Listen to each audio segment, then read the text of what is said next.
mokal yen kunting nandang kasmaran waspadakno prajuritmu kalah perang mula kowe dadi wanita boyongan Joko kadang kowe aja malungku perang iki kanggo durung rampung pati Kang Mas Prabu Polo kang waseda lapo ing Wononegoro tobat kowe wanita sing hebat ora ngerti yen kunting lanange jagat putra mbok ratemi bapak karya kampret aku duwe aji gawe pentol bakso rara jonggrang manut sun pundhut garwa iya bando aku duwe bepono candi sewu sawengi kudu dadi iya jonggrang banyuwunmu tak turuti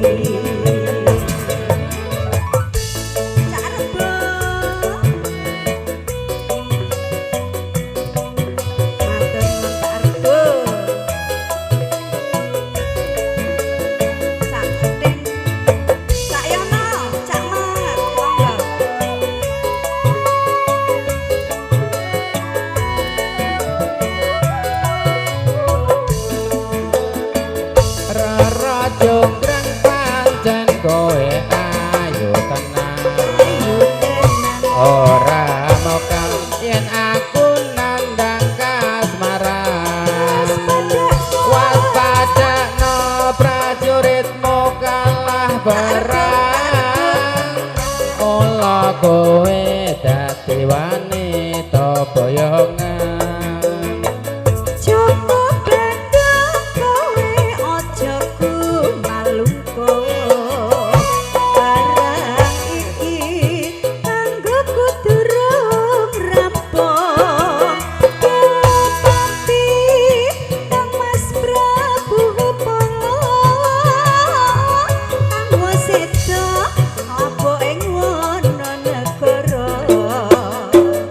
obat-obat kowe wanita keparan sing hebat ora ngerti yen kunting lanange jagat putra mbok ratemi bapak karya kampret aku duwe aji gawe pentol bakso rara jonggrang manut sun pundhut garwa iya Pak Rebo aku duwe bepono candi sewu sawengi kudu dadi iya jonggrang banyuwunmu tak turuti Pak Rebo pripun masih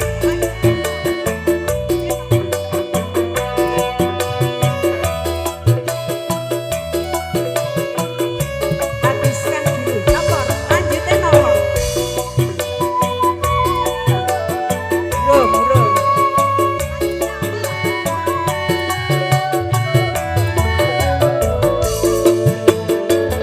rara jonggrang pancen kowe ayu tenan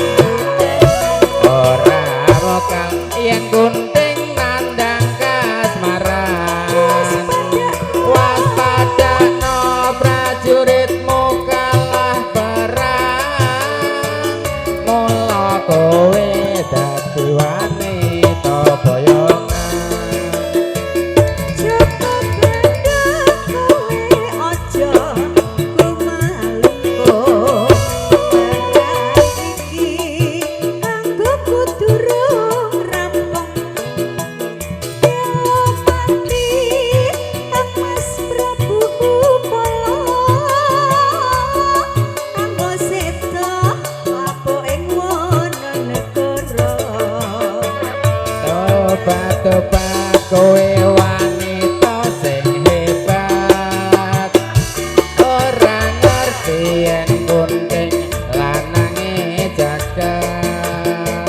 putra kok ratemi bapak karya kampret aku duwe aji gawe pentol bakso rara jonggrang manut sun pundhut karwa yo kandha aku duwe bebono janji sewu sawengi kudu dadi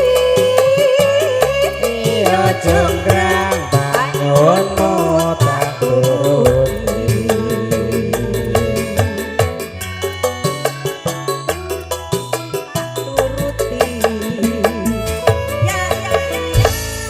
matur nuwun kawula wangsulaken Matur seneng, dumateng Bapak MC nuwun matur nuwun